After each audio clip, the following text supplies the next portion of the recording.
Kembali lagi di Studio X. Senang sekali saya, Viviana, dapat kembali menyapa Anda di Studio X dengan berita-berita terbaru dan terpercaya.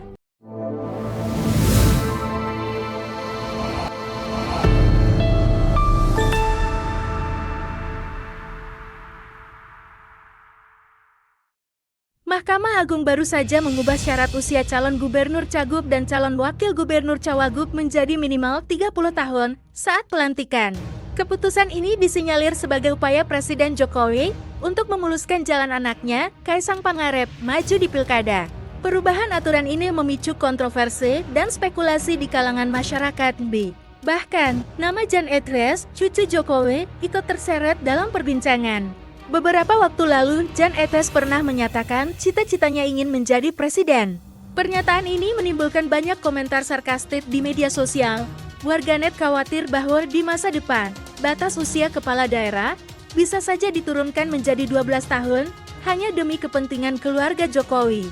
Masyarakat semakin khawatir bahwa setiap kebijakan Presiden Jokowi kini lebih mengutamakan kesejahteraan keluarganya daripada kesejahteraan rakyat. Dinasti kekuasaan Jokowi terlihat semakin menguat dan hal ini menimbulkan kekhawatiran tentang penyalahgunaan kekuasaan. Memang benar bahwa setiap warga negara berhak mengikuti kontestasi pemilihan kepala daerah atau pemilihan presiden. Namun, sangat tidak patut bila mengandalkan kekuatan kekuasaan dan memanfaatkan sumber daya negara untuk mendukung kandidat tertentu. Situasi ini terjadi karena tidak adanya pemisahan yang jelas antara negara dan pemerintahan. Presiden, sebagai penguasa tanpa batas, dapat bertindak semakin nekat dan terang-terangan.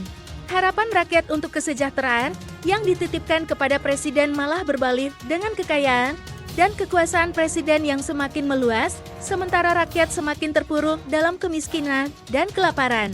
Pertanyaannya, apakah kita mau terus hidup dalam kondisi seperti ini? Apakah kita mau melihat masa depan generasi kita terjerumus dalam ketidakadilan? Kepada para ahli hukum, mari renungkan pentingnya membedakan antara pemerintahan dan negara.